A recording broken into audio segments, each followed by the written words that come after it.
It's not a bird, it's not a plane, it's Superhero Slate. It's a modern podcast where we talk about everything that's great, like movies, TV, superheroes.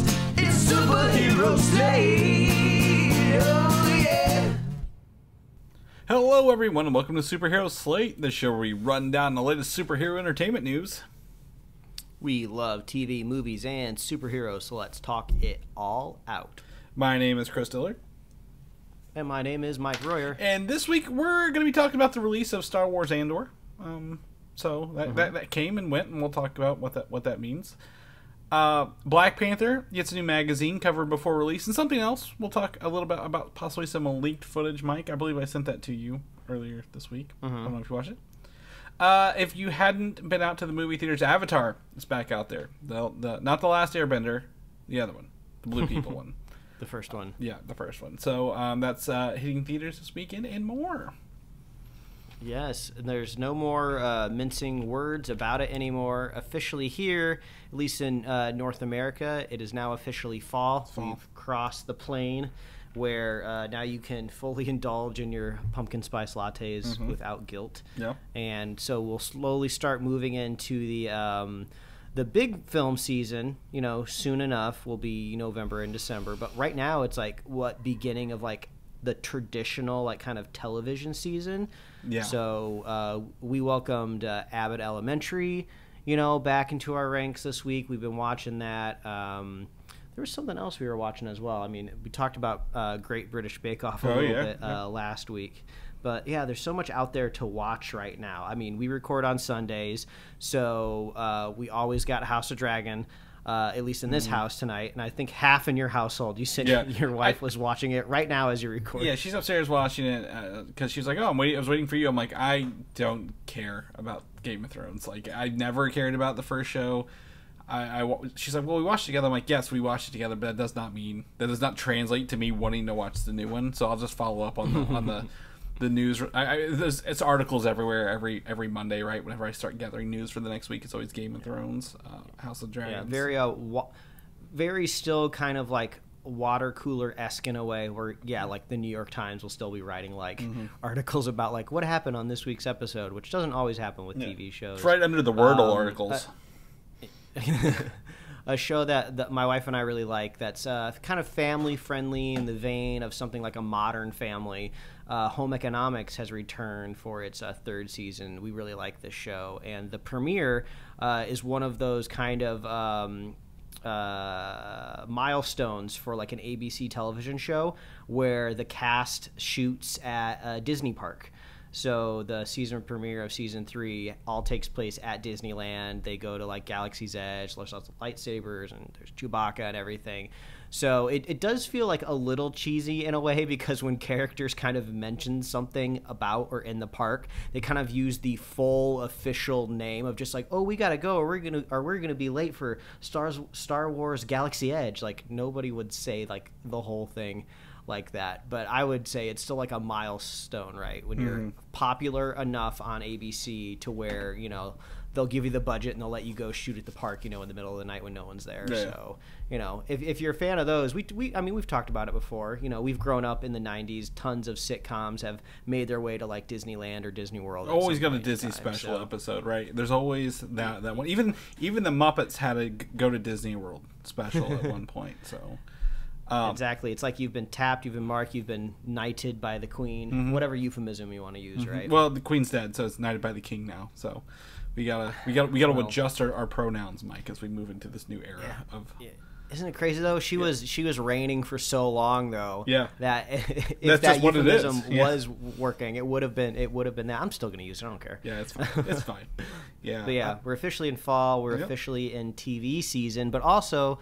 Those aren't the only two pieces of media out there in the world, right? Chris, you have a little thing here you're going to talk about at the top of the show that is off the heels of Grand Theft Auto 5, which I didn't know currently ranks as the biggest grossing single piece of media ever in existence. Yep. I don't know if exactly those are the right words in the right order, but it's like the biggest like single thing to ever generate money in the entertainment landscape was Grand Theft Auto 5. I'm pretty sure it came out in 2013. I had it on. I've actually played this on 2 of 3 console generations. My Grand Theft Auto 5 was on Xbox 360 when it came out. Then it had an Xbox One update, and then you can play it on, I think, the newer consoles. So I'm like, this game has it's passed through console generations, right? They knew what they were doing with this. But yeah. I do have to say though, I haven't really played any of the newer versions of Grand Theft Auto 5, so I don't know exactly how much polish they've been able to add to it. Yeah. But I feel like we are in a newer generation of when they are like remaking a game or like polishing it up or bringing it to the next generation. It's not just an afterthought anymore. They're like, if we actually put a little bit more effort into it, we'll make more money off of it, a la like Last of Us, like Part 1 or Demon's Souls. Yeah. So I don't know if Grand Theft Auto 5 ever got that much treatment on it, but it was kind of like a free. I mean, it still looks good, right? You know, the Rockstar brand. They put their work into it, so I don't think it was ever like you're not getting Grand Theft Auto 5 remake, but like every time you turned on like, oh, here's a graphics patch, here's something else, right? Just more textures, more loading, more little grass that you're not really paying attention to all at once. But this week, I guess starting last weekend through the week has been the leak of 50 plus Grand Theft Auto 6 videos from like 2019, like early alpha stages of this game, right? And I don't know if you had a chance to watch any of it, Mike, at all. I didn't go through all of them. Yeah, there's quite a bit. No, but like, I saw. You can tell it's beta code. Yeah, I mean, between it, whether it's like 50 videos, I thought I saw a headline that said 90 videos. Yeah, it could be a lot more. I never found like an official list of all of them. I just came across, I think, like a Twitter compilation that kind of threw some of the videos together. And it's kind of funny from my point of view because I'm not like a big Grand Theft Auto person. I know some people like live and breathe within that game and have, like you said, been playing it since the Xbox 360.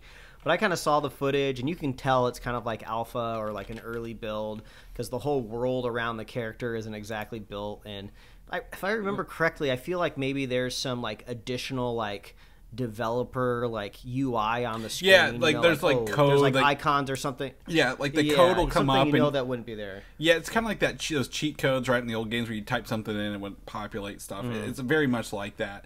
But looking at there's 2 ways to take this. A lot of people are like, oh my gosh, we feel so bad for the developers of Grand Theft Auto. Like a leak would come out like this.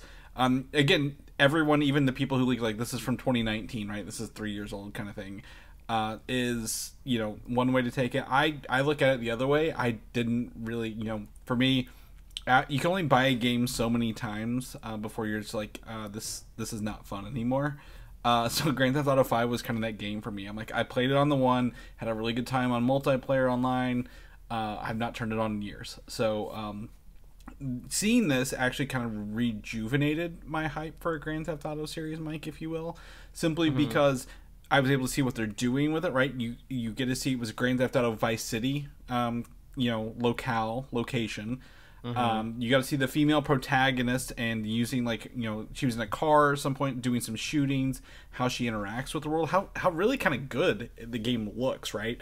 If anything, Grand Theft Auto games have always been ones that looked awesome when they launched, looked better over time, and they always had a bunch of other mini games inside. I'm like, how do they get all this code into one disc the whole time? It's just really, really impressive.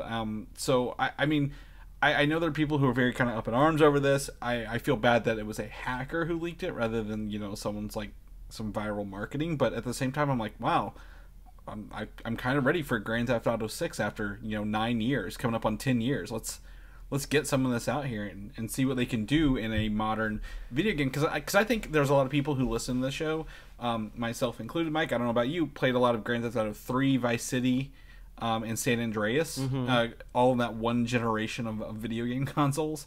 So I think this would be a great return to form, if you will, for Grand Theft Auto. Yeah, I think a reasonable person looks at these leaks as like, okay, the game's not ready yet. This is just kind of like an unintended sneak preview that you weren't supposed to see. So take it in, go, oh, great, they're working on it. Of course they were, and then move along. But the biggest problem is the video game community is just full of tons of toxic people. Yeah. And the biggest problem is the age range, right? Like young people love video games, and they just do not have the social mentality to understand how to react to things like this.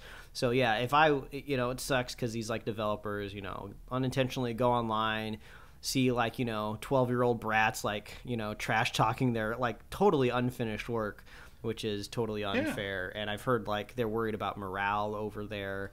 I would be most worried about, I heard somebody say that like this could possibly work against the whole work from home movement, right? Of like, oh, well, if all these people weren't working from home and they were like here, physically in our office, maybe this hack wouldn't have been perpetrated. I don't think that's the case. There's if there's an internet connection and a password, there's always going to be a chance that somebody's going to be able to get in there. It was the same people who hacked Uber as well. Like the same, it's a hacking group. That's what they do, no matter where you are, right? Like, they're gonna, if you have an email system, guess what? They're gonna find a way into your home.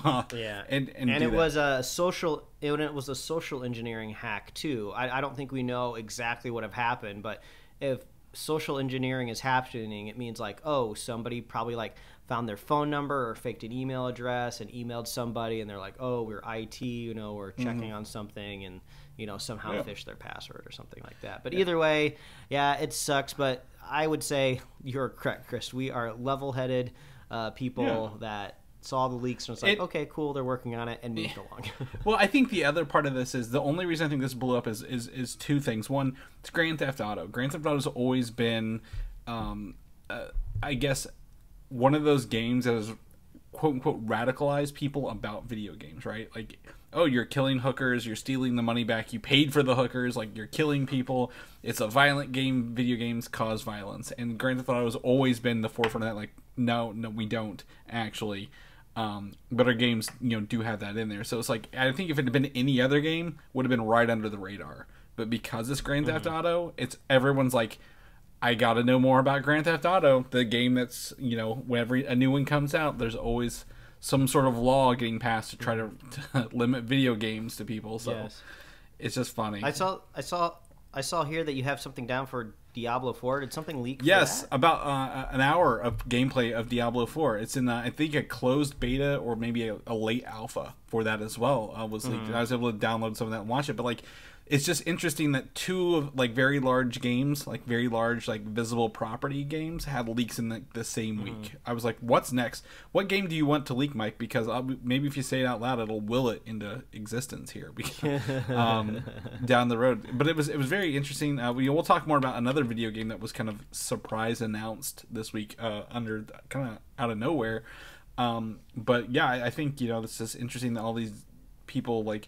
In a world where you have the internet screen recording apps, such as Twitch, OBS, whatever, and the ability to play these games, people are going to put that content out there early because they can, either for the clicks and the likes or just because they're really hyped to play it. And to me, like you said, it gets me hyped for these games. I know what I'm looking at is not the finished version. I know people are working on it. They're years away from release. Like, this isn't coming out next month and we should be panicking, right? Like, I've been playing the new Call of Duty Modern Warfare 2 beta.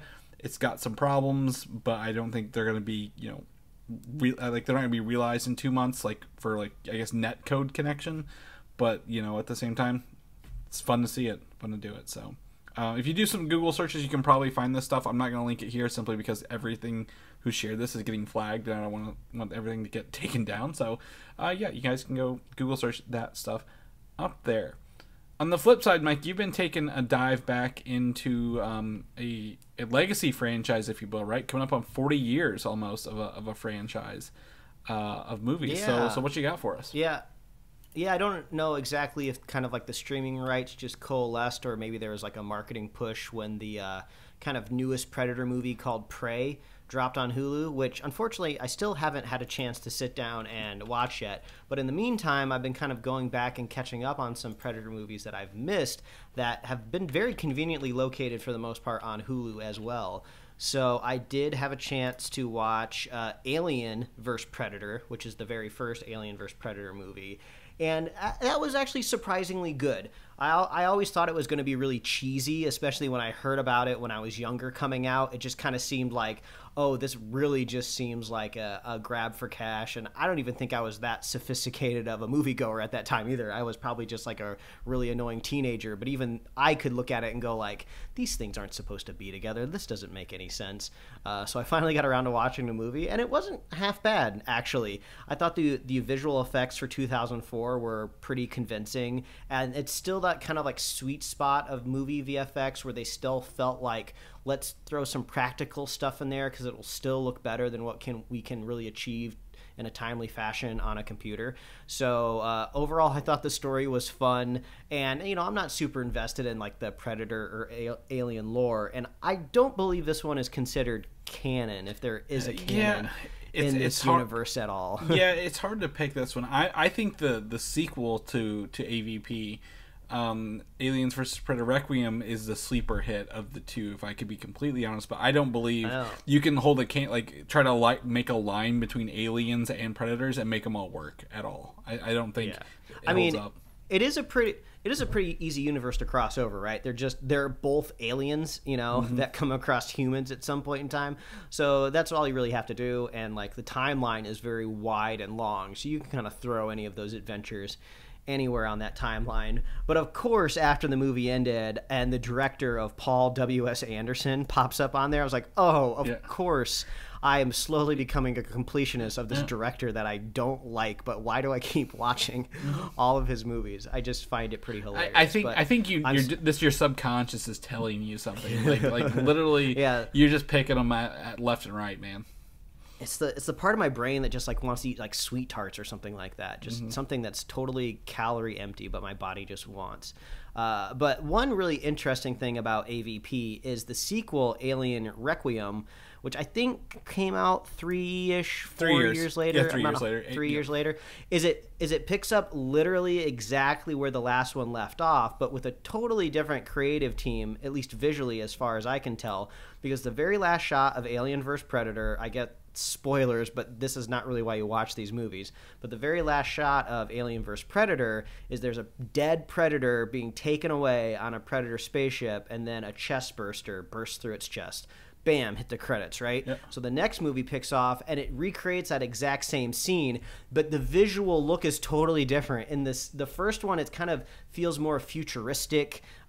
Things are a little bit more sleek and, polished in this spaceship. Then for some reason, the director on the second one just wanted everything to look wet. Just everything in the recreated version of the second movie, everything's just wet and like drippy and dark. I'm still working my way through the sequel, which is Aliens vs. Predator: Requiem. I'm only about halfway through it right now, but everything's so wet. It takes place in like a small town on Earth. Everything's so dark, I can barely see anything. These kids were attacked in a pool, but it was so dark that you couldn't even tell who was dying. And I was like, wait a minute, one of the main characters is in this pool. Did he die? I don't know. I had to wait for them to escape the school so I could do my own head count. So it's kind of funny. But that's like its whole little own franchise. There's like a second faction of the Predator movies, which is the attempt to reignite the fan base of Predator, because you had the first Predator movie and then you had kind of like the typical titular sequel to it, Predator 2, right? Mm-hmm. And that's just an attempt to keep the franchise going. Didn't really quite work out. The concrete jungle version. Take literally, you go from one jungle to putting the Predator in a city. I mean, nothing against Danny Glover, right? I think it's fantastic, but it's a whole different vibe. I feel like you're writing like the marketing campaign for that second one. Yeah. Welcome to the concrete jungle, and it's like underlined in the movie poster. I'm pretty sure that was like one of the names of the games or comic books. Like I can't take credit for that, but like I know that one was like very much like, oh, we knew what we wanted, but we didn't put it out there properly the first time. But in an attempt to kind of bring the franchise kind of back to its roots, in 2010, they released a movie called Predators, which I was watching, and I was just enthralled. I was like, this movie is great. Things are really, really working for me here, because it just starts off with like zero explanation. You're just on the ground with these humans trying to figure out, why the hell did we wake up in the middle of the air attached to a parachute? We're in this mysterious jungle. There's other people surrounded by me. Where are we? What happened? The last thing I remember, I was like driving to work, or I was in the jungles in like Borneo or something like that, and now I'm in this like totally alien world. And they slowly figure out, oh, this is a game preserve, we're being hunted by predators. They introduce predator dogs, which I don't know if predator dogs have been introduced before, so that could have been a new entry. Video games, I think, in comics, but this is the first movie version of them. Yeah, and they looked great. There was some practical effects too in this film, and the thing they really looked out with Predators 2010 was the cast. I feel like they got to some of these people before they got either super popular, or they just aged still very well. You know, you got Danny Trejo. You have Mahershala Ali is in that. Mahershala Ali, that was the biggest surprise. Topher Grace. It's all coming back to me now. You have I can't remember her name. Well, Adrian Brody. He was big. I think he was it. But then is it Alice Braga from? Is she the one from the Fast franchise? Is that the one I'm thinking of? Yeah, and Suicide Squad. She was in the newest Suicide Squad. Yeah, that's right. Yeah, that's the one I'm thinking of. So she's in there. And then there's this other guy who's like a Yakuza, and later in the movie he has like a literal like samurai sword showdown with a predator and like this big like open grass field. It's like so cool. Like they just did a really good job of knowing what the audience wanted. And then they don't kind of lead it up to like a big like, it's not necessarily an ending you expect, but it's like an ending that makes sense. And then there's like a wild like Lawrence Fishburne in the middle of the movie that you don't expect either. Yeah, Lawrence Fishburne's there, and you're forgetting a national treasure, Walton Goggins, before he was huge. Oh yeah, is in this movie. He plays like a prisoner, convict, and rapist. So he has some like really like weird kind of just disgusting lines. Then you're just like, oh no, I'm looking forward to this guy getting like impaled by a predator. What I remember most about him was like, I think again, if you haven't watched the movie, go watch it. Again, it's a 12-year-old movie. I believe like he had like they tried to give him like a character arc, right, where he tried to become like the I'm gonna sacrifice myself kind of thing at the end of it. But like he did have one of the most gruesome deaths in the movie. Like that's the one he just ripped his head out in the spine. Like, okay, great. Oh, yeah. Overall, Predators is great. This is like a really, really good movie that I could honestly recommend to anybody kind of in this zone of aliens and Predator kind of franchise.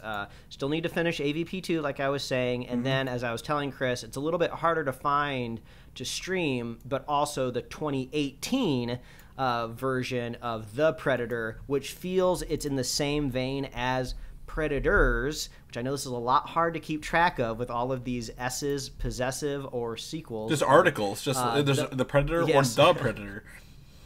Yeah, The Predator, I would say, is yet another attempt to reignite the franchise, which didn't really work, directed by Shane Black. And then I would say Prey is also in that same vein of, like, let's reignite the franchise by bringing it back to its roots. So hopefully, stay tuned, stay subscribed, come back in the next couple of weeks, and maybe I will have finished these other Predator movies. But I don't know, Chris. This feels like a long way of telling the audience out there that we don't have a whole lot of news this week. No, we don't have a lot of news. That's why I talked about Alien vs. Predator for like 15 minutes. Before we get into that, I do want to say, I told Mike this as he was putting this. I saw Alien vs. Predator, Aliens vs. Predator Requiem, and Predators in theater. I've seen all three of these movies.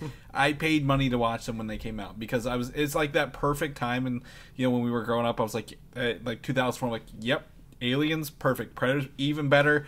Put me in here because I don't know what a good movie is. I just want action and gore, and then I'm gonna get now that.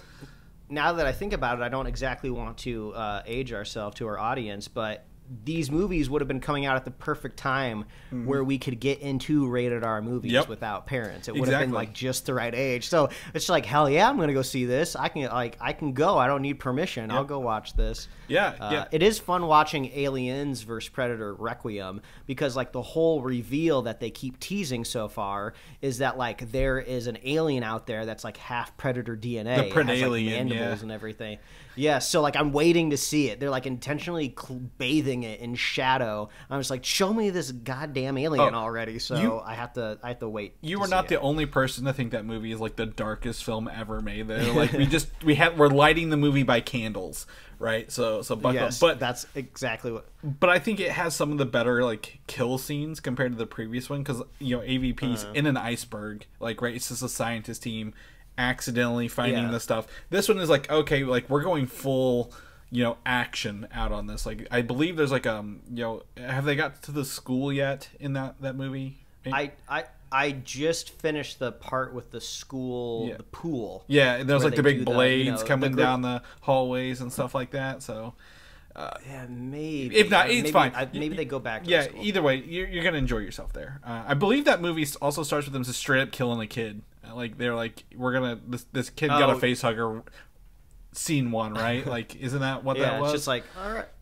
Yeah, and it's interesting too because the Predator on Earth is on a different mission. Yeah. Like they kind of set it up to the phase of like, oh, I got to go clean this mess up. We can't have like a Predator alien hybrid like running around. That would kind of be like bad for our image. So it's funny because like this Predator is like, he's like on work. It's like he's on the clock and he's just like, God damn it, this alien keeps running away. I keep shooting with my cannons. They're all over the place. There's a goddamn infestation. I just want to go back home and like sip my tea. And to add insult to injury, he like shoots up the like electrical plant, and it's just like, it's already too dark and you blew up the electrical grid. Now I'm never going to see anything when this movie finishes. So tune in next week. I think I'll have it finished. It's fun. I enjoy these movies. They're not good movies, but they are enjoyable to pick at, and then also think like someone was like thought this was a great idea back then to make a movie out of. So, all right, shifting gears, let's jump into this. First and foremost, me and Mike, we know that Andor is out on Disney Plus. There are 3 episodes. We have both only been able to watch the first episode so far. So if you've had a chance to watch Andor, don't tell us about episodes 2 and 3.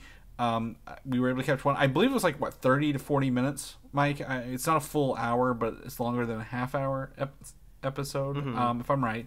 But we're gonna talk about this. Honestly, I get Blade Runner vibes. This entire first episode, I was like, this feels like Blade Runner, right? Like it's like an 80s kind of like, there's the 80s like kind of, I wouldn't say trance, but like that retro music, right? The retro wave is kind of going on. It's raining and wet for most of the scene. It's like neo-futuristic on that planet they were on, or he's on when it opens. I'm like, this feels like Blade Runner, and that's not a bad thing. I don't think the whole show will feel like Blade Runner, but like it definitely kind of sets the tone, hopefully for the rest of the series. But I really did not find myself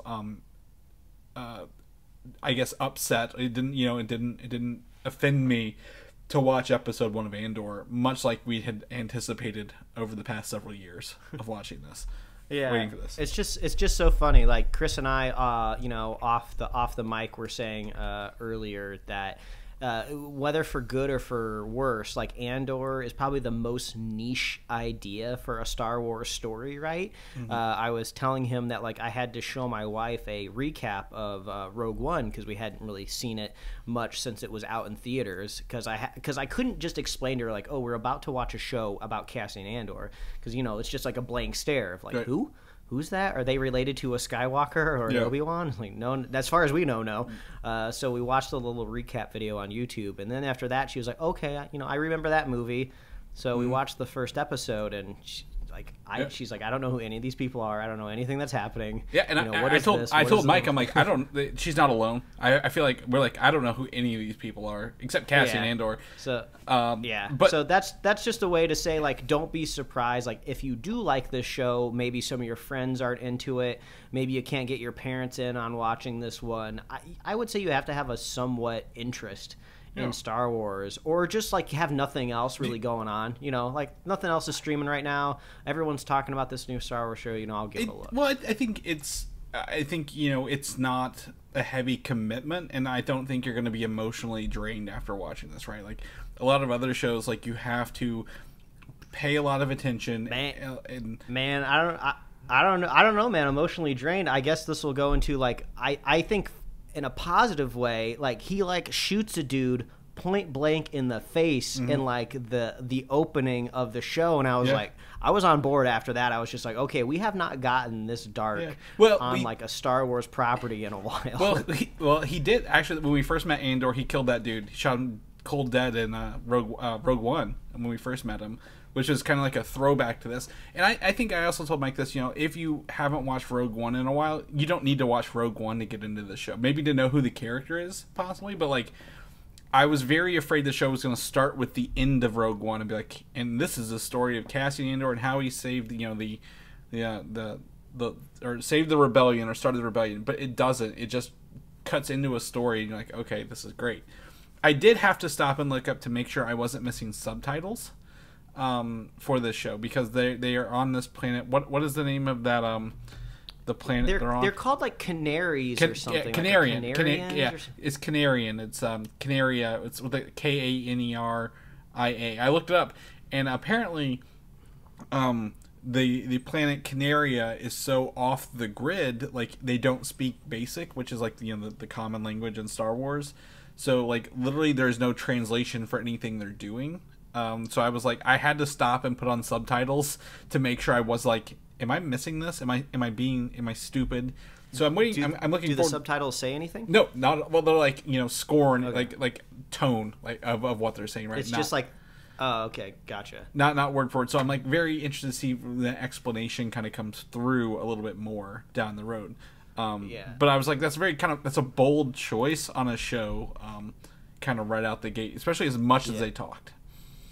Yeah, so far, like, I'm digging the vibes. The cinematography looks really good. I wanted to watch the next one right away, but we were this is the unintended consequence, right, of releasing 3 episodes all at once, of just like, if you only have time to fit one in, now you got to look for the next one. Or normally I feel like I could just wait another week to watch the next one, but now if I wait too long, I'll be 3 episodes behind again. So, but it was strategic, right? We need to get all of these out there so people get hooked on, like we said, a very niche idea of a Star Wars show.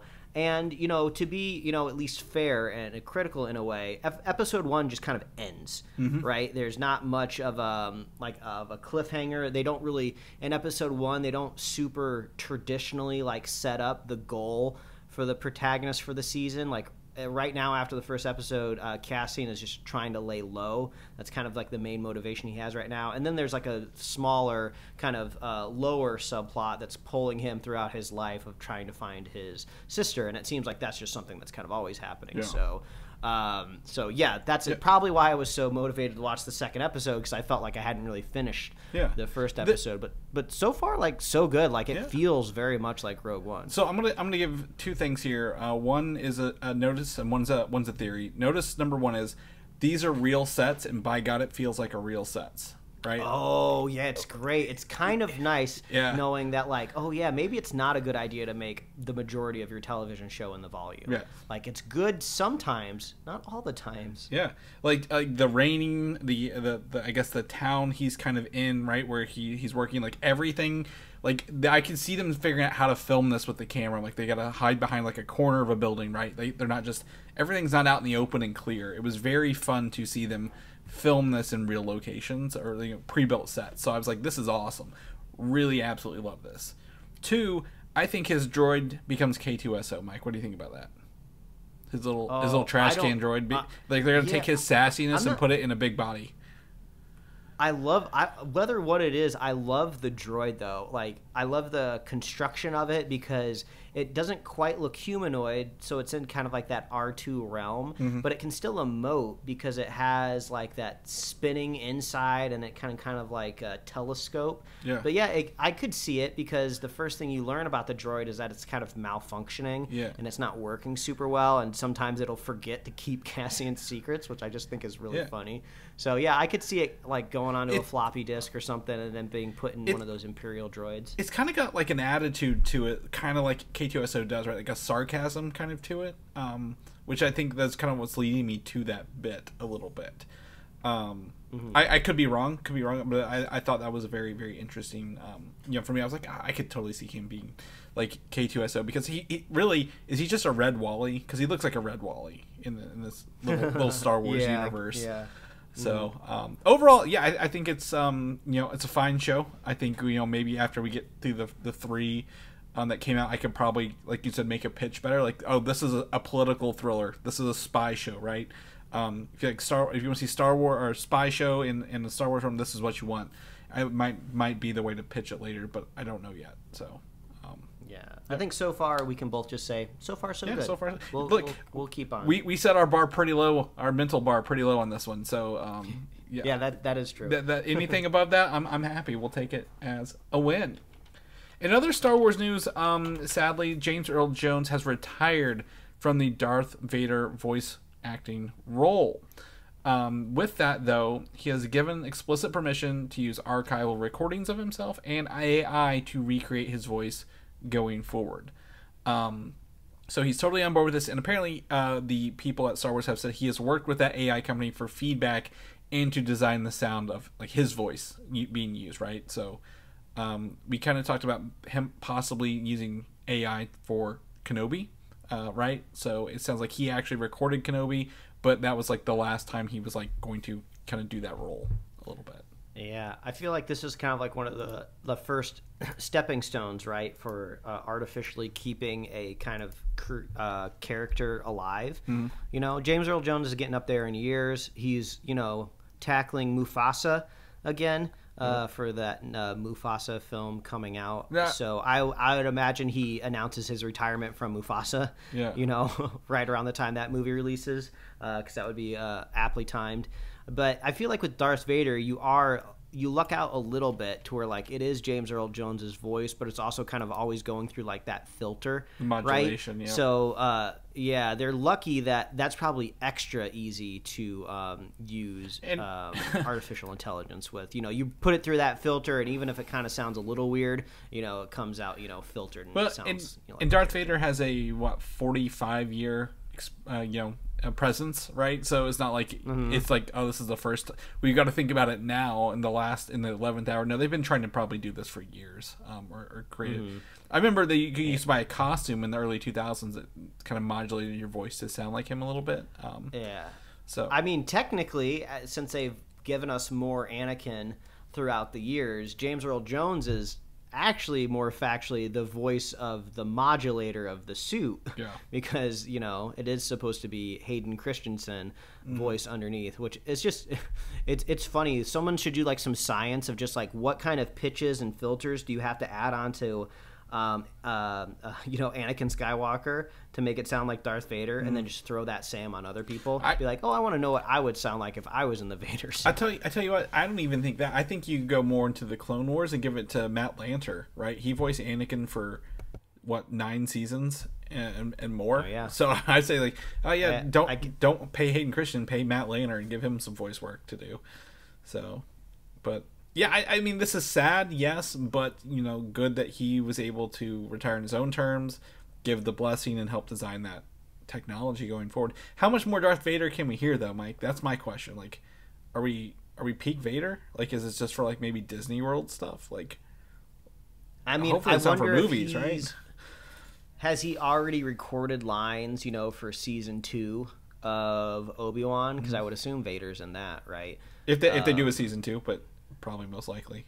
I'd assume they probably haven't written it yet, so we shall see. Now, before we move on to our next topic, you can help remind me of the timeline. Theoretically, Obi-Wan Kenobi that we have just seen within the Obi-Wan TV show could show up in the Andor show, right? They are in the same timeline. So very close to it, yes. So you saw at the beginning of Andor the letters 5 BBY.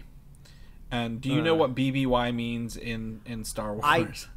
I was going off of vibes, and I got the feeling that this was 5 years after like Order 66, whatever that does that seem about right? No. I don't know if Order 66 is the tent pole, but you're going. It's the wrong direction. So 5 is before the Battle of Yavin. So episode 1 or episode 3 or 4, A New Hope is year 0 in Star Wars.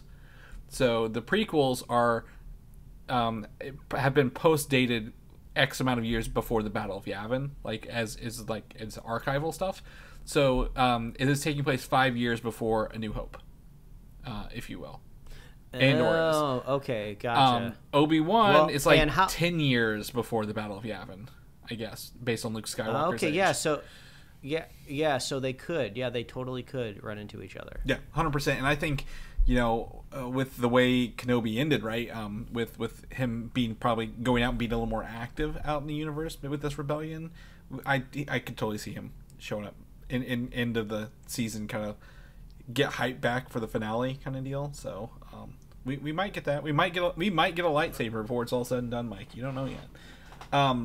Ahsoka is also out there in the world, right? So maybe she shows up because there's only if 5 years for Battle, you have like maybe 15 years pre Ahsoka TV show. So yeah, well, I'll go with I did this for you, Mike. I did the research. I didn't put it in here, but there is a timeline Star Wars released late last year when they did the announcements of all their shows coming out.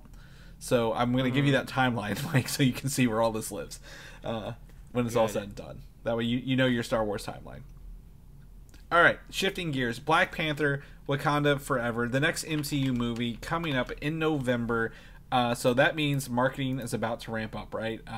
We get this. Usually the beginning of marketing season is an Empire magazine cover. And I believe Empire's monthly, correct? Because it says November 2022. So November 2022 usually drops around October 1st. So we get our first magazine cover of Empire with all these blues, pinks, Queen Ramonda, Shuri, and Namor in his Atlantean headdress, which is very heavily based on South American culture, right? Based on this. Yeah, that garb looks cool as hell. Yeah. It's awesome. It's like a giant headpiece. There's like tons of intricate pieces on there. Like you can tell just like looking at the costuming, like that this is an ancient race that has like been around for a while. Lots of traditions, I'm sure, very similar to Wakanda. And I'm sure that they will butt heads for sure. But yeah, it looks great. It's a really cool looking magazine cover. We have it partially featured on our featured image for the podcast this week. But also we got the link in our show notes too. You can head on over to Empire and look at that cover. Yeah, check that out. Let us know what you think. I think it's simple, and that's what it is. The real news comes through, and there's a leaked D23 footage from the Wakanda Forever panel, right, that they had at D23. And did you get a chance to watch that, Mike, at all? That link? Refresh my memory of what it looked like. I don't entirely remember. That's fine. There are no spoilers for Black Panther, but it starts with Queen Ramonda going into a United Nations meeting, and the France and another country are specifically like, why is Wakanda not sharing vibranium with us? And then it's intercut with footage of like French soldiers trying to take over a Wakanda research vessel, and then they open it up, and out comes the Dora Milaje, and then you come to find out that Queen Ramonda's like the Black Panther's dad, but I'm here to protect my country at all costs. And then they march in those soldiers that they captured on that boat into the UN, and she's like, the time for playing nice is over, kind of deal. I'm like, oh, this is awesome. So it really kind of shows how I don't know the actress name off the top of my head. I'm going to pull this up here because I didn't do it right. Angela Bassett. Angela Bassett is probably going to be a more prominent role in this movie than I think we initially probably thought she might be, right? Yeah. Well, I think that's probably the strategic move for this movie, right? Since the passing of Chadwick, where you're going to have to elevate all the characters around them to kind of fill the gap. And also, it makes a lot of sense. All of these characters would be extraordinarily affected by the loss of T'Challa. So, yeah, we'll be seeing a lot more of the family. But I think the thing that you did send me earlier this week was kind of more leaked box art for the Oh yes, that too. The Legends action figure series. So we're getting like pretty much full on views of what this Ironheart armor is going to look like, and it looks like a robot, like straight out of an anime. Yeah. So I don't know if that's intentional, and I could see it going either way. I think it looks cool, but I don't really get Iron Man, Tony Stark vibes out of this really at all. And maybe that is the point. Maybe this is supposed to feel more like Wakandan tech, and then when we move into the Ironheart show, we start to see more kind of hints of Mark armors, in there. And we saw that one on. It looks good. Well, I was gonna say we saw one on set that looks entirely more like an Iron Man Warmonger armor than this one. Like this looks streamlined. Like Shuri made this, and it's like you can borrow my suit from my closet kind of deal, rather than she made it with scraps and then the Harlem. Yeah, you're gonna see the scene of like, the third act battle's coming up, and it's just like, I just happened to make this for you, and it spins around, and it's like this beautiful looking armor. But I would imagine maybe we start to see some sort of glimpse of this armor in maybe the next Wakanda trailer. Maybe not a full on view of it, but at least the face mask. It's prominent in all the action figures and all the toys that are hitting stores today. So they can't hold it back forever, right? They're not going to hold it until the end and save it for launch. I do think we're going to see a bigger battle scene in the next one, the next trailer, which hopefully is right around the corner, because then we can start buying tickets for this. So we'll cross our fingers, hit that November theater date. The other thing, and I'm pretty sure, I don't know if I sent this to you yet or not, Mike, was Loki Season 2 had some leaked footage from D23. Did I send that to you? I can't remember. Because no, I didn't know that. I didn't know that. Yes. No. It's I will send it to you later, but it is very much Loki. Tom Hiddleston saying he's being pulled through time, and you get to see him kind of like, looks like he's kind of possessed as he's like kind of going through like different scenes, like, right? Like kind of like he's like moving around, like kind of like uncontrolling his body, right? It's kind of flinging around a little bit. So I'm very interested to see what this is, how this plays out. I've seen a lot of articles showing on scenes pictures. I don't want to watch it. I'd rather see the official thing. But it did say next summer this is coming out, Mike. So we're going to be getting Loki Season 2 in 2020, summer 2023 for sure, man. So I'm very, very excited to watch this. Chris, I'm low-key excited. Yeah. I don't think you're low-key excited. I think you're high-key excited. Right? Because Loki Season 1, I mean, as much as we didn't know it at the time, that is I think, to me, the step one of this multiverse saga, right? Like literally the only movie to show us a multiverse, or the only show to show us a multiverse out the gate was this one.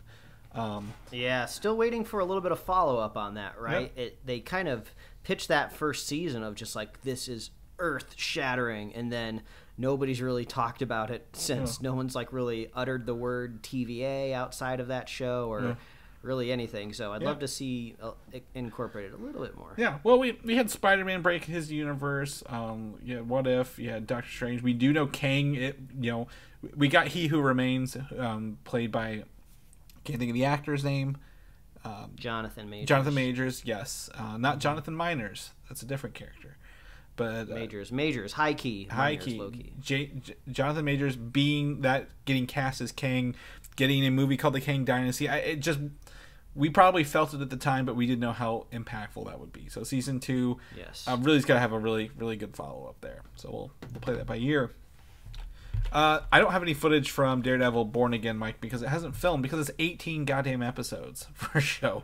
It's going to be filmed for a long time, but apparently they were going to have Jessica Jones in this as someone Daredevil was looking for, but apparently due to the scheduling conflict of the actress who played Jessica Jones, they will be using the Punisher instead, with John Bernthal, bringing him into the show. I think that's fine. It's always how it is, right? It's always scheduling conflicts is what it comes down to, but that's cool though, right? Get to bring in these other Netflix characters. It seems like they're gonna at least attempt to go for a full sweep, right? If this is true, we're getting confirmation that they're totally down with bringing back Jessica Jones, totally down with bringing back the Punisher. Luke Cage would probably be the only lingering one left, because I don't know if we're going to be seeing Finn Jones again as Iron Fist. They could do it if they kind of do it knowingly, right? Bring him back in a way that we acknowledge that nobody was really into it. Well, they did that. That's exactly what they did with Iron Man 3, right? Not the Mandalorian, the Mandarin. Right? Everyone was like, we didn't like this twist. You know, a lot of people didn't care for it. They want the real Mandarin. They did the one shot, brought him back, acknowledging this guy was a fraud, and nobody liked it. So yeah, I think there's definitely a possibility if they want to do it. I wouldn't care if Luke Cage or Iron Fist don't come into this, right? I think, to me, that's fine. But, and correct me if I'm wrong, did Jessica Jones, Daredevil, and the Punisher all appeared in Daredevil the show, right? They all were in his series as well. As far as I know, I don't believe John Bernthal's the Punisher. Wait, no. He was in season 2 of Daredevil. Like a lawyer. Yeah, there was like a lawyer whole scene there. Yeah, I think they've all cross-pollinated a little bit. Yeah, I thought they were all in Daredevil at least. I didn't remember. I know Luke Cage was in Jessica Jones, Iron Fist. Well, I mean, they were all in the Defenders. Right, but I'm just saying, like, the standalone. So. I'm just saying the standalone Daredevil show. Maybe they were all in there, but either way, this is fine. John Bernthal's a Punisher. I think he did a great job at it. Right? We don't need to recast it. So if he's down to do that, I know he's doing a new show right now. If he's got time for it, bring him in. Let's get him in there. I chunked these two together, Mike. Moon Knight and Miss Marvel, 2 Disney Plus shows this year. Both shows are rumored to get second seasons on Disney Plus. Don't think this was really a surprise. I do know the directors of Miss Marvel, the showrunners, were directing Batgirl. That got canceled, so I feel like maybe they got some extra time to move this up the plate a little bit. But yeah, well, I think Moon Knight might still be on rumor status, but I think the showrunner for Miss Marvel tweeted that there was going to be a second season. I think it was both shows had it maybe. Tweeted like, who's ready for season 2? I think is maybe what they both used, kind of thing. So it could be rumored like, they're hyping it, but I think they're both going to get a second season, possibly in that 2024 window, right? That we have like 8 windows to do, but it's fine. I mean, I wasn't a fan of Moon Knight, but I know a lot of people out there were. So second seasons for those.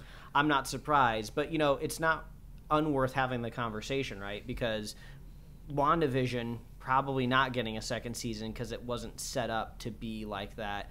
Falcon and the Winter Soldier, probably not going to happen. Spun off into 2 movies. Characters have spun off into other things, exactly. So it's not always guaranteed, right, that these Marvel shows get second seasons because they're not always structured like that. Loki, it's always worth having the conversation. Yeah, Loki could have done that. What If is getting a second season, but I don't really count that as canonical, right? That's kind of it can do anything at once. What else did we have? I'm missing one. She-Hulk's still going on. Did we have another live action? Hawkeye. You're thinking of Hawkeye. Yeah, Hawkeye hasn't had any any announcements actually come out of that one yet, and I feel it was probably the most level of most of the shows last year. It's like, this is consistent. So we'll see.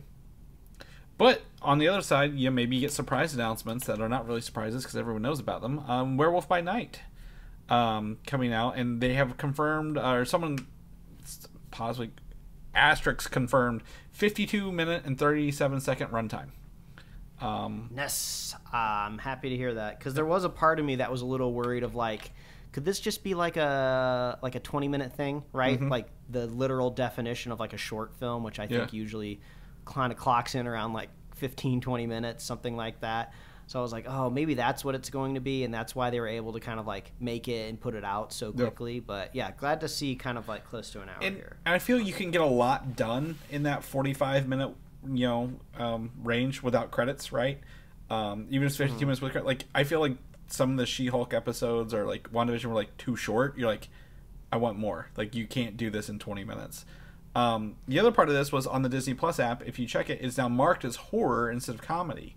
So they've updated it to be marked as horror rather than comedy, which I think comedy might have been a placeholder until they got it rated properly. I know everyone's Disney Plus is a little different compared to what country they're in, but I was surprised to even hear that there was a horror category. They're like, oh, we got to make a new tag because we're adding something that's technically horror on the platform for the first time. Does Hocus Pocus count as horror? Like by adjacent because it's Halloween adjacent. Like I feel like if you're trying to pitch that, you'd probably call it like spooky, because that's like safe for kids.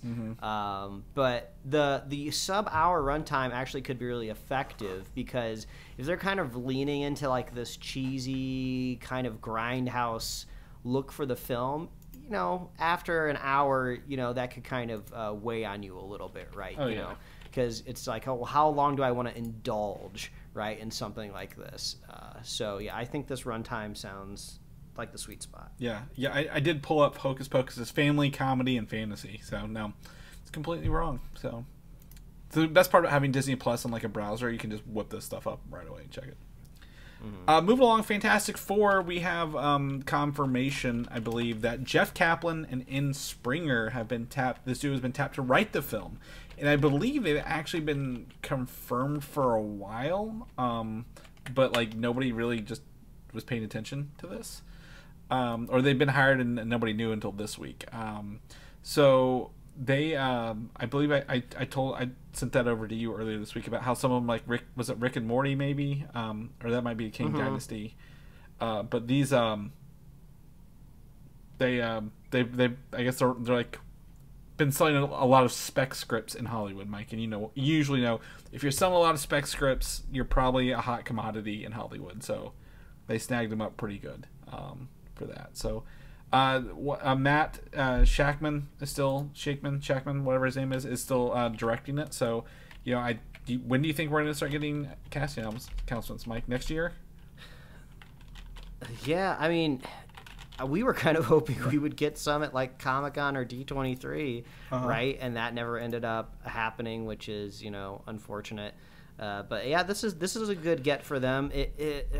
Writing careers in Hollywood are always so interesting, right? Because like I'm looking at these two writers, you know, I'm looking at their writing history, and they don't really have anything that anyone would like look at and go, oh yeah, no, they should be writing the Fantastic Four movie, right? So this is just like which is a good thing, because this feels like a strategic hire in a way of like, well, let's not just, because I feel like that's what happened a lot with, what's his name, who wrote pretty much all of those DC movies, starting with, was it Goyer? Yeah, David S. Goyer, yeah. Yeah, that guy kept getting work because, like, oh, that's the superhero, dark, gritty superhero guy. Just hire him to write your movie because he wrote other ones and he can do it. So this duo kind of seems more like, since they don't have that much of a catalog of things that I've ever heard of, it's like, oh, no, we've analyzed it and they are good writers, so they'll write us a good movie. So I would take that as a positive. Yeah, exactly. I mean, one of the things you know, that keeps coming up is their upcoming movie Disaster Wedding, which has the director of Palm Springs attached to it, which, you know, I think Palm Springs was like a sleeper hit last year, right, when it came out. So to me, I was like, yeah, this is great. This is people who know how to make a good movie and aren't just like, they're not too big for their britches, if you will, like, right, they're not coming in like, oh, I'm gonna pull my weight around here and do what I want to do, even if it's a bad movie. So I agree with you entirely. Like that, glad they got someone who can do good writing and nail this, and probably works really good with the director as well. Moving on, I don't have any other information on this, Mike, but a Iron Man single-player video game from Marvel Games and Motive Studio has been announced this week. So, have you played the other two Iron Man games, the ones based on the movies, at all? No, I have not. They are shit. Like, I'm a video games apologist, Mike, and I told you this, and that sucks. Those suck so hard for Iron Man games. You'd be like, oh, it can't be that bad to do it, but no, it is awful, and I hate it, and I don't wish those games on like my worst enemies at all. Motive is a company under EA. They worked on Battlefront 2. Subparts of it, DICE was the main bit, but they also did Star Wars Squadrons, which, did you play that? I know it was a PlayStation free game, the one where you pilot the ships around. No, heard of it, haven't played it. Fantastic. I love using them with the throttle and joystick. And they're also doing the Dead Space remaster, the remake of the original game. So, very excited for this. I did not expect them to announce an Iron Man game, literally, 2 weeks after a Captain America game, and Black Panther game. But they did confirm that none of these games are related. There is no MCU Marvel video game verse. They are all standalone games to tell their own stories. That'd be That'd be so cool. I mean, for me, the gold standard obviously is the Insomniac Spider-Man games. I mean, those are the best at making you feel like you are that specific hero, right? And I think that lends favor to like the web swinging, right? It's very unique traversal mechanic. And, you know, Iron Man, not necessarily a unique mechanic, but I would love to see them do it, you know, correctly and have it be fun. What probably the other gold standard on the other end would be more like an Arkham game, right? You know, more of a brawler. But Iron Man doesn't seem like a brawler to me. Arkham kind of fits into Spider-Man's fighting mechanics, right? Like the fighting Spider-Man does is very similar to Arkham with like the predictive misses and swings. You know, when you're fighting. To me, again, I know you haven't finished this yet, but I think, you know, recently we've got into games that have good gameplay but also good story, like Guardians of the Galaxy, right? Like, you know, it's got a great story. It's single player. You know, a lot of people don't like the Avengers game. It's fine. It's not really made for single players, which sucks. Like, you have to have people to play it to kind of enjoy it. So if you want a good single player game, I think, you know, they've come a long way with these games. I think a really cool like Iron Man video game mechanic would be if he had destructible armor in a way, right? So I don't know if they would do like nanobots, you know, or if it would just be like more of a mechanical armor. But it'd be cool if he was fighting, right? You know, if he takes too much damage to like an extremity in a way, like that armor starts to fall off, and then, you know, who knows? He runs around and picking up some sort of like power up or a tchotchke, whatever like makes the most sense. Or, you know, Friday. I think you call in some backup from space, right? Like you have to like stop. And you have some like new stuff, like new gauntlets fly onto you to repair. So I think that would be cool. And then you could reveal like the human underneath it, you know. And like there have been other games like that. Like the most basic one is like, what is it? Ghosts and Goblins, that really hard one where you're that knight, and if you get hit once, you're automatically in your underwear or something like that. So that could be fun. Yeah. But yeah. Hopefully that it's being treated more premium, because we do know Insomniac, they're working on Wolverine, right? Yeah, the Spider-Man 2 and Wolverine. That one, Amy Hennig, who did Uncharted, is working on the Captain America Black Panther games.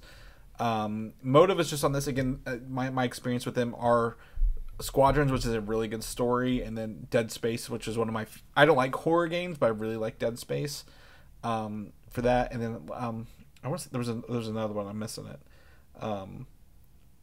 Whatever, I think of it later. But yeah, I mean, I think there's some really good single player games coming out of this. And really, what I hate about the other one was like the flying mechanics. Like, you think flying mechanics would be easy for a character? No. Like, that's the part they mess up the most. And I think if you're in an Iron Man suit, you gotta have the ability to fly, right? Like a little bit, and do that. And I think you're gonna have to have that. You know, obviously you can upgrade your armors, pick different suits for different abilities. You know, I think that'll be interesting. But I need to see what the war zone, like, who's he fighting? Is it terrorists? Is it some other robots? What's he gonna be doing, and how does that fit into this? So very excited. We'll keep you guys posted as more comes out. The other side of that, if you like Goldeneye from 1990s, they finally announced a remastered, or it's an HD version of the same game from the 1996 movie, coming to Nintendo Switch and Xbox. So I'm sorry for PlayStation owners, but you know, I think this is fantastic if you like playing Goldeneye right the whole way through. Are they gonna nerf Oddjob? That's what it always was. Everyone's picking Oddjob because he's too short. He's harder to shoot. How do they nerf it? Yeah. How do they nerf a character that's shorter? As far as I can tell, it's the same game with a high shield. What I want is paintball mode. I miss paintball mode, right, where you could turn on paintball mode instead of bullet holes. It would be paintball. So, yeah, I'm very excited to kind of go back and revisit that with all those things. All right, so I'm going to answer your questions, Mike, because you had a question about this next topic. Black Adam, a new 1-minute TV spot / called what's it called? I think Legacy spot was dropped this week. Within 24 hours, it was taken down and replaced with a different version. I wouldn't bring this trailer up normally, except the original included literally 15 frames of an explosion from the theatrical version of Justice League. And if you look close enough, you can see Steppenwolf's helmet. And enough stupid-ass Snyder fans were on the internet to have them take this down and replace it with a new shot that shows Black Adam's lightning in a cloud rather than a red explosion. Oh gosh. This is the worst thing I've ever fucking heard, and we do this show every week, Mike. This is out of control. So yeah, it's funny because if you take yourself out of like this whole like, you know, Snyderverse nonsense, you are looking at a movie studio that's doing its best to promote a movie, but doing what every movie studio does is where you try to tie it to previous things that the audience likes. It's the same like when you're watching like a trailer for like a new Pixar movie, right? And at the beginning they always say, from the creators of Toy Story and The Incredibles comes, you know, so-and-so. So they're kind of doing that with this trailer where it starts off with shots of, you see Gal Gadot as Wonder Woman, you see Jason Momoa as Aquaman. You only see Superman's costume. Yeah. You don't see the face at all, so you can tell that is intentional. And then you only see a Batarang. Yep. And even though it's definitely Batfleck's Batarang, right? Yeah. You don't see the character, so you can see it. Like, you don't have to be like a super nerd to go like, oh, they're intentionally leaving these actors out because they don't know what the future holds for them. Nobody. Even me, I don't give two shits about 15 frames of an explosion in a movie. Right? It could be an explosion from The Matrix for all I give a shit. I didn't notice it. Nobody else was associating an orange screen with the Joss Whedon's Justice League rather than Zack's. And they didn't even replace it with Justice League. They just literally replaced it with more Black Adam footage. And it's just one of those things where like the internet crybabies over the Justice League stuff just need to. I was hoping The Rock would hold his own ground, like it doesn't matter, like just watch my movie. But like he posted and said corrected with like the fist bump emoji. I'm like, oh, this is not making you want to see Black Adam now. Like I really am unthrilled that they're encouraging this vocal / destructive minority on the internet over this stuff. Oh boy. Oh boy, oh boy. Well, like we said at the top of the show with Grand Theft Auto 6, just keep a level head.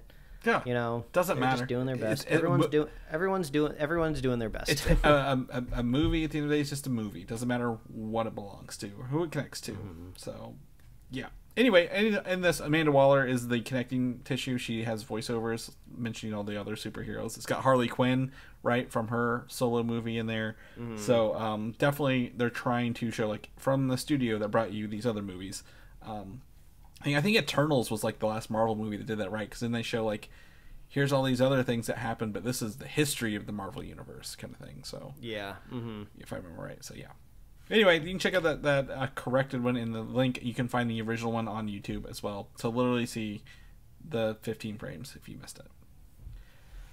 We have talked about trying to go see Avatar in theaters, Mike. We want to see this new 4K updated version. It is now in theaters. I did look it up. There's like 3 showings a day at my local theater.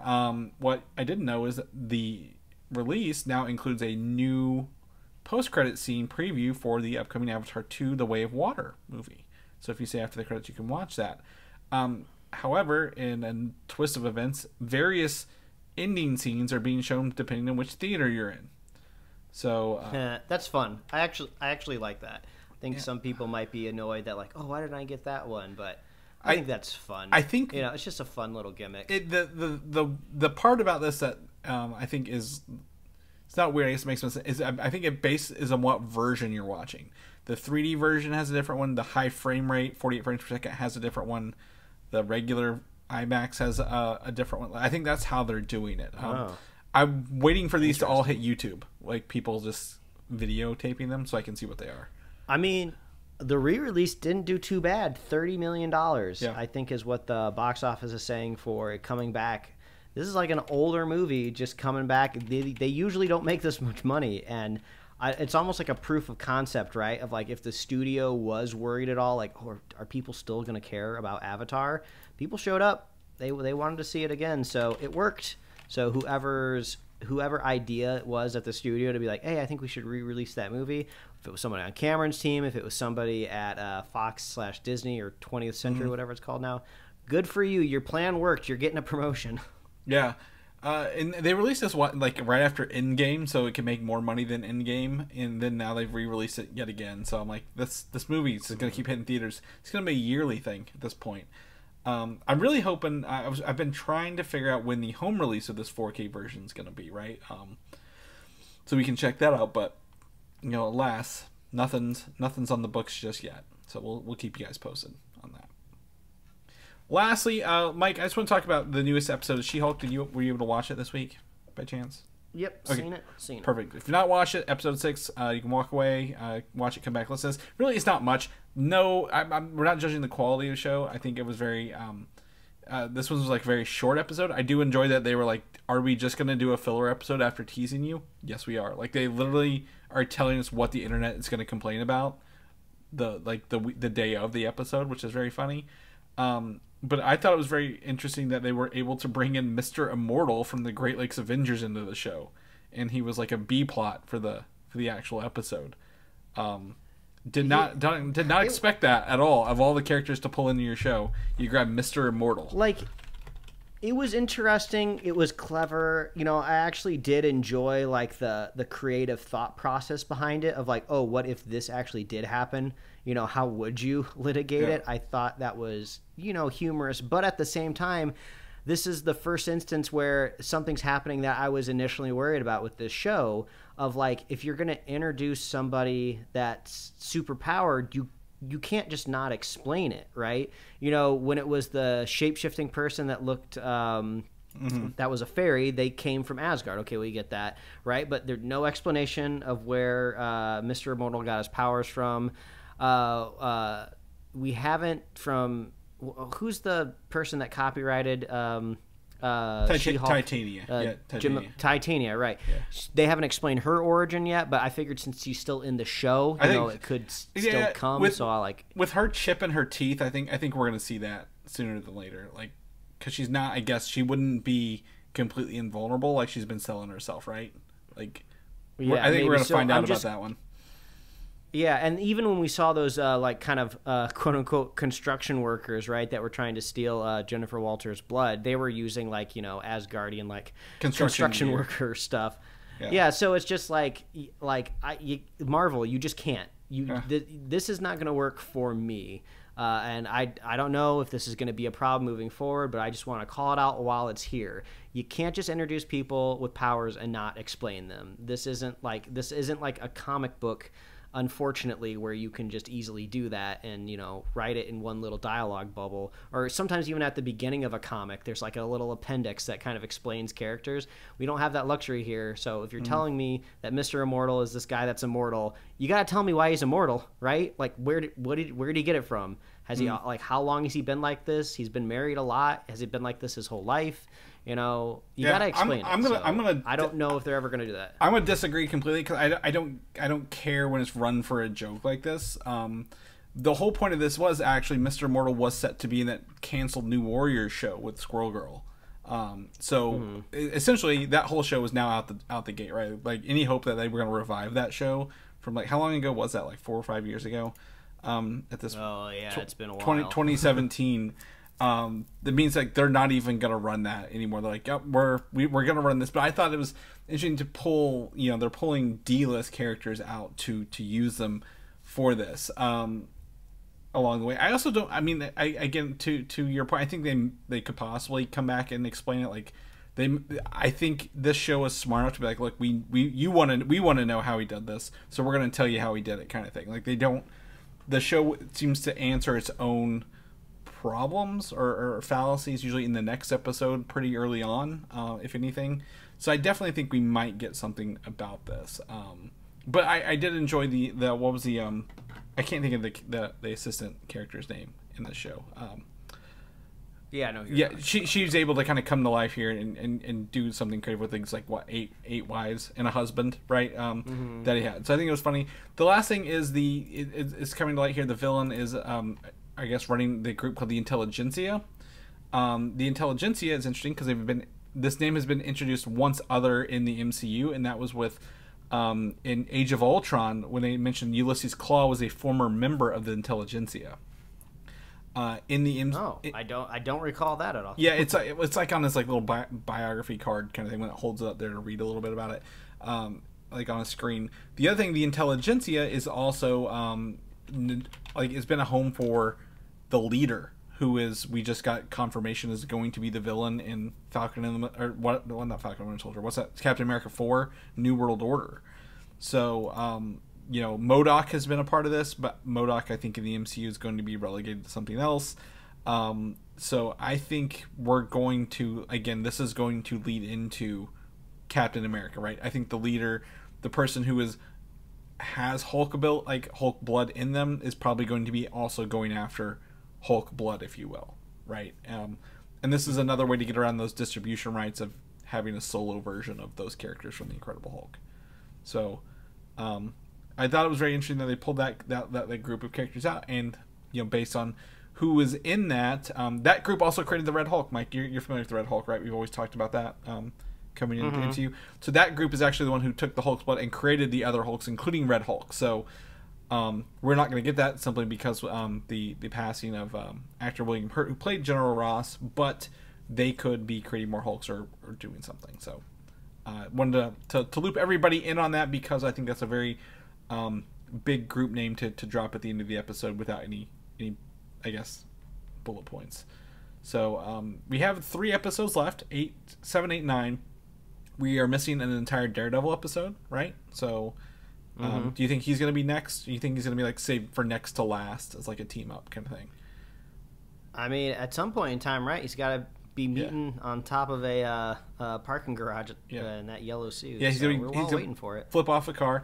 And then the other one is there's more Abomination to become, because we've seen some Abomination scenes where he's wearing that white jacket that he got out in. So I think we've got three episodes left, and more. We're going to see how it goes, because my concern is I don't want them to wait to save the villain to the last episode. We need to know who it is sooner than later. So please start the next episode with this group, because we don't need to wait for it. All right, Mike, that is the episode for this week. If people know what you're up to, what you're doing, where can they get you at, man? Well, they can find me at Mike Royer Design on Instagram, Twitter, and TikTok, and you can read my web comics at pickledcomics.com. Chris, if people want to find you, where are you? Twitter, Valdan, Valdan, or Instagram, Valdan87. If people know about the show, what we're doing, our next review episode will probably be, Black Adam next month. Where can they get ready for all that stuff at? Oh, all you got to do is head on over to superheroslate.com. That is the best place to find all the avenues we host our show. They got our awesome show notes, so if you want to check out that Black Panther cover or that Black Adam corrected trailer, we got that link over there in our show notes. You can find us on Apple Podcasts, YouTube, Spotify, wherever else you love to listen to find podcasts. Like us on Facebook, follow us on Twitter and Instagram, and get merch at superheroslate.com/store. We love hearing from you. Please reach out. Let us know what you're watching. What you're listening to. I'm always looking for music recommendations. Maybe you got some fun music you want to tell me about. Reach on out at superheroslate.com. If you want to be a super fan of the show, all you got to do is share the show with a friend, share the show with a buddy. We'll be here every week, folks. That's right. We will catch you guys next week. Bye. Thanks for listening, and don't forget to subscribe.